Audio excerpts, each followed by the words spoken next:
विश्व कोरोना की मार झेल रहा है, वहीं भी भारत अछूता नहीं है। जिधर भी जाए उधर ही कोरोना वायरस के मरीज मिलने शुरू हो गए हैं।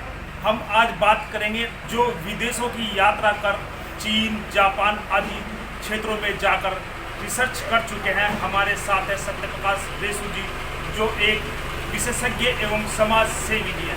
आपके दर्शकों का धन्यवाद करता हूं कि आपने हमें इतना प्यार दिया, सम्मान दिया कि कोरोना जैसी विश्वव्यापी बीमारी पे पूरी टीम के साथ यहाँ पे उपस्थित हुए और दर्शकों को, इस देश के नागरिकों को, इस पूरे विश्व के महान लोगों तक मेरी आवाज़ आप पहुंचा रहे हैं, ताकि मैं भी एक गिलहरी की तरह सेवा करने की स्थिति में अच्छे से बन पाऊंगा।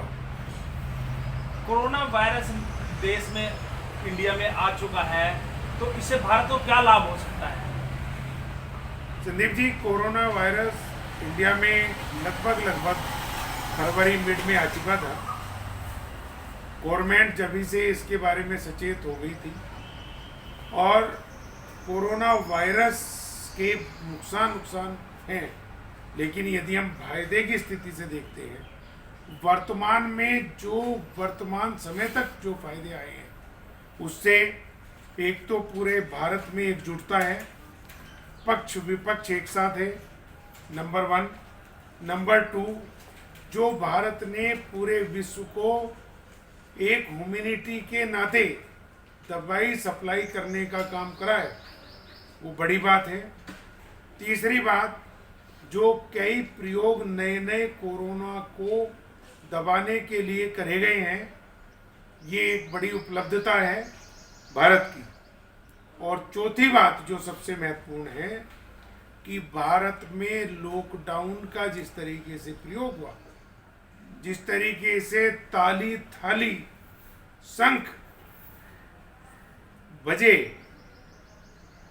कर्म योद्धाओं के सम्मान में मोमबत्तियां जली, लाइटें जली, दीपावली की तरह अपने अपने घरों में कर्म योद्धाओं को उत्साहित करने के लिए जागरूक हुआ, ये बहुत बड़ी बात है। इससे भी बड़ी बात, इस लॉकडाउन के समय में और इस कोरोना की बीमारी को हराने के लिए भारत के आविष्कारों ने जो नए प्रयोग करे हैं, जो नई उपलब्धियां प्राप्त करने की कोशिश करी है, उसके पीछे मानव सेवा जुड़ी रही और भारत पूरे विश्व में विश्व महाशक्ति बनके आदरणीय यशस्वी प्रधानमंत्री नरेंद्र मोदी जी के नेतृत्व में उभरेगा, ऐसा मेरा अध्ययन भी है और ऐसा मेरा जनता जनार्दन की बातों के माध्यम से विश्व के महान लोगों के विचारकों के माध्यम से स्पष्ट लगने लगा। जैसे कि प्रधानमंत्री नरेंद्र मोदी ने लॉकडाउन लगाया पूरे देश में, तो क्या ये लॉकडाउन कोरोना को भगा पाएगा? केवल और केवल कोरोना को हराने के लिए लॉकडाउन ही प्राथमिकता पर लगाया जाना एक सबसे उत्तम, सरल, कम खर्चे का तरीका है, जिसे पूरा विश्व अपना रहा है। और यदि हम ये लॉकडाउन का सिद्धांत माननीय प्रधानमंत्री जी के नेतृत्व में 22 मार्च में जो पहला जनता कर्फ्यू लगा था, उससे और 15 दिन पहले अपना लेते और हमारे जमातिया भाई हमें सहयोग देते, देश को सहयोग देते, तो भारत की स्थिति से बचने के लिए और भारत को विश्व महाशक्ति बनाने के लिए जो लोग बेवजह घरों से बाहर घूम रहे हैं, तो वो कैसे दूसरों को नुकसान पहुंचाएं? मैं ये कहना चाहूँगा संदीप जी, रंजन साहब, कि जिन लोगों को जनता सेवा करने का मन है और भगवान की कृपा से उनके पास तन मन धन तीनों चीज़ें, वे घर से बाहर घूम रहे हैं, अच्छी बात है, विक्रम योद्धा के सम्मान के लायक है। लेकिन जो व्यक्ति तमाशा देखने बिना वजह की जनता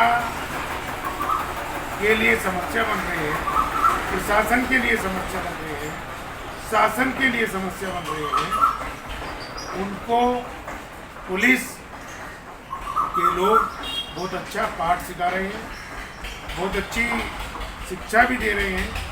कहीं माला बना के, कहीं दंड बैठक लगवा के, कहीं काम करवा के, कहीं उनके वाहनों का चालान करके, कहीं उनका स्वयं का चालान करके, और कहीं केवल कुछ देर बैठा के और कुछ काम करा के भेज रहे हैं। मैं उन लोगों से निवेदन करूंगा कि जो कोरोना की इस महामारी को लॉकडाउन के माध्यम से दूर करना चाहते हैं, वे लोग बिल्कुल घर से बाहर ना आए, लॉकडाउन का प्रयोग करें, स्टे होम स्टे सेफ की नीति को अपना के रखें। जैसे कि देखने में आ रहा है कि पुलिसकर्मी लोगों की पिटाई कर रहे हैं, मुर्गा बना रहे हैं, तो क्या कहना चाहेंगे इसमें? यदि मैं इस बात की सच्चाई पे जाऊं तो पुलिस कर्मियों का कोई भी उद्देश्य किसी की पिटाई करना नहीं है, किसी को मुर्गा बनाना नहीं है, किसी के चालान काटना नहीं है, किसी को परेशान करना नहीं है, किसी से बेवजह से काम कराना नहीं है। पुलिस के कर्म योद्धाओं का केवल एक ही सिद्धांत है कि जो सरकार की नीति है, लॉकडाउन के माध्यम से हम सबको कोरोना के रोग से बचाना, लोगों को डरा धमका के उनके हित में कार्यवाही करना, ताकि सब लोग इस संकट की घड़ी में देश को विश्व महाशक्ति बनाने में सहयोग दें। उनके घरों में सारी चीजें उपलब्ध होते हुए भी वे लोग हपड़ धपड़ करने की कोशिश करते हैं, जिसके कारण समाज सेवियों से लेके, प्रशासन से लेके, शासन से लेके सबको सख्ती करनी पड़ती है। सख्ती की जरूरत नहीं होनी चाहिए, सोशल डिस्टेंसिंग अपनाई जानी चाहिए।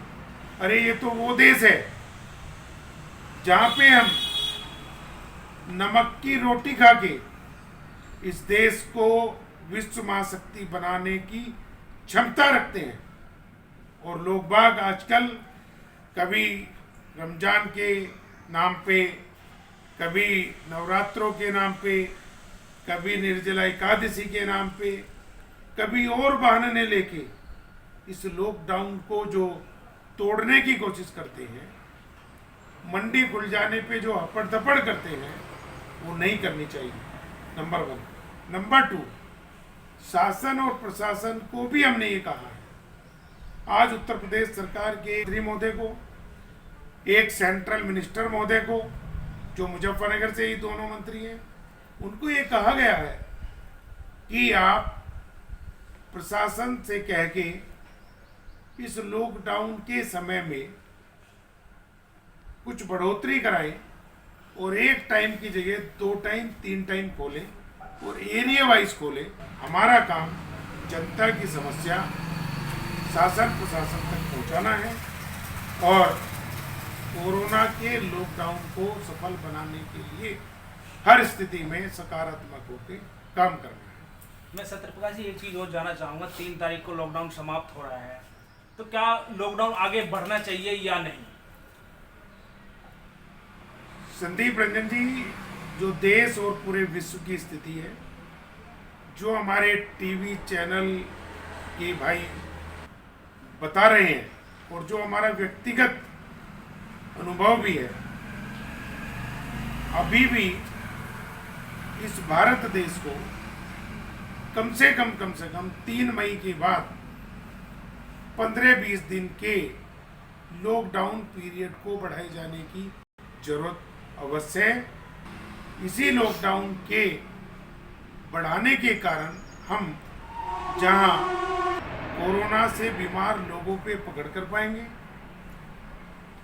जमातियों पे पकड़ कर पाएंगे,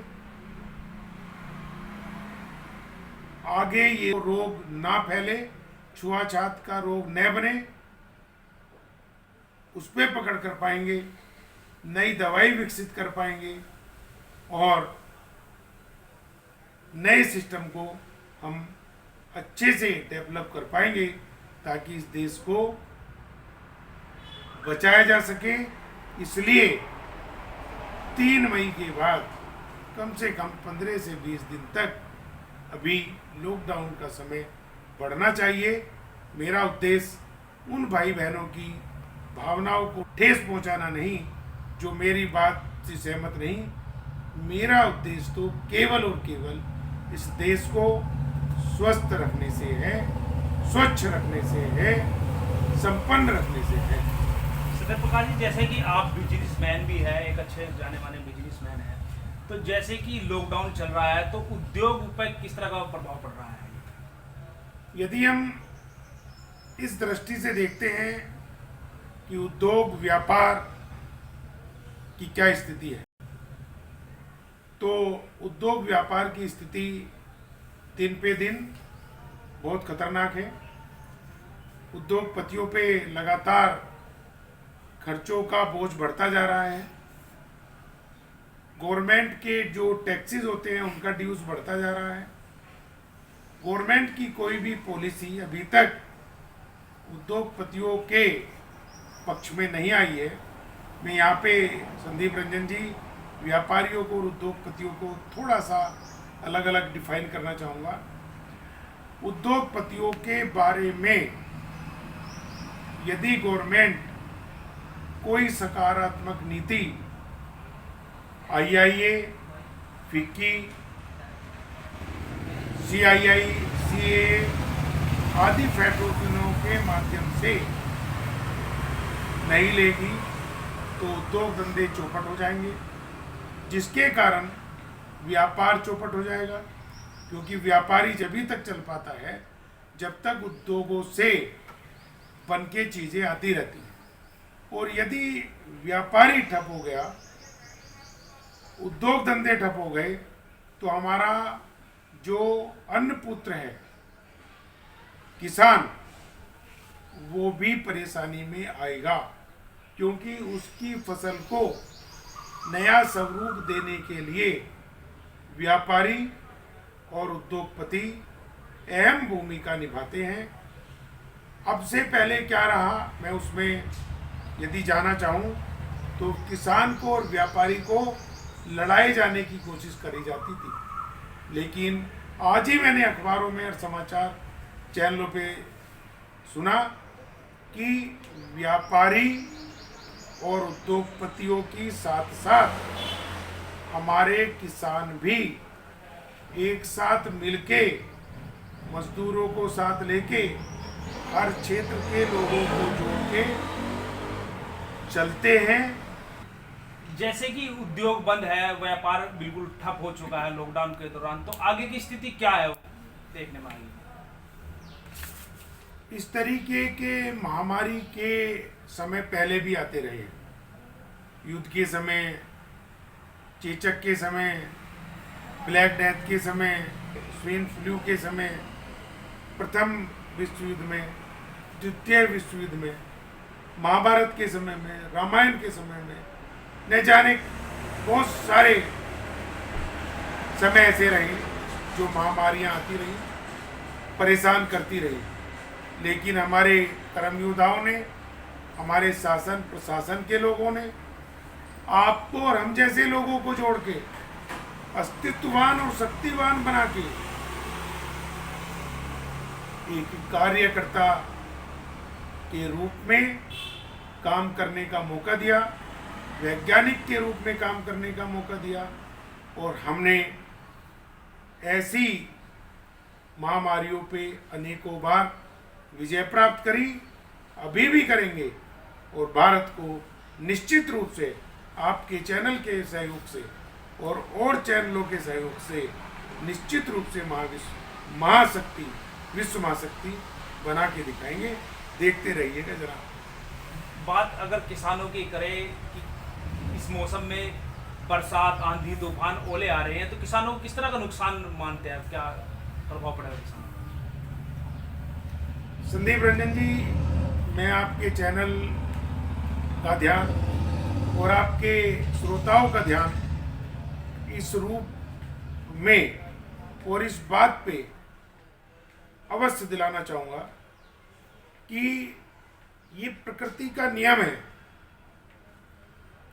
फसल के समय सदैव बारिश आना, ओले पड़ना, तेज आंधी आना, तेज धूप निकलना, बादल बनना, जंगली जानवरों का खेतों में आ जाना, ये एक स्वाभाविक सी प्रक्रिया भगवान के द्वारा रची गई व्यवस्था है। और हम तो भगवान के काम में हस्तक्षेप करने की क्षमता नहीं रखते, लेकिन भगवान के द्वारा दी गई इन व्यवस्थाओं पे एक बुद्धिजीवी होने के नाते, एक विचारक होने के नाते, एक लेखक होने के नाते, एक व्यापारी उद्योगपति होने के नाते सोचते अवश्य हैं। और उसकी रचना वो ही जाने, वो ठीक करता है जो भी करता है। हमें तो उसका और उसकी व्यवस्थाओं का सम्मान करना होता है। हर हाल में खुश रह के, प्रसन्न रह के उसकी व्यवस्था को कोरोना जैसी इस स्थिति में भी, लॉकडाउन जैसी स्थिति में भी हमें स्वीकार करके हर व्यक्ति में व्यक्तित्व घेर के आगे बढ़ जाना होता है। और आगे बढ़ना ही हमारा ध्येय है, हमारा संकल्प है, ताकि भारत के हर ग्रामीण, हर वर्ग को, हर जाति को, हर धर्म को साथ लेके सबका साथ, सबका विकास, सबका विश्वास आगे बढ़ाया जाए। ये थे सत्य प्रकाश रेसो जी, जिन्होंने हमें बताया लॉकडाउन के बारे में। हमारे चैनल को सब्सक्राइब करिए, लाइक करिए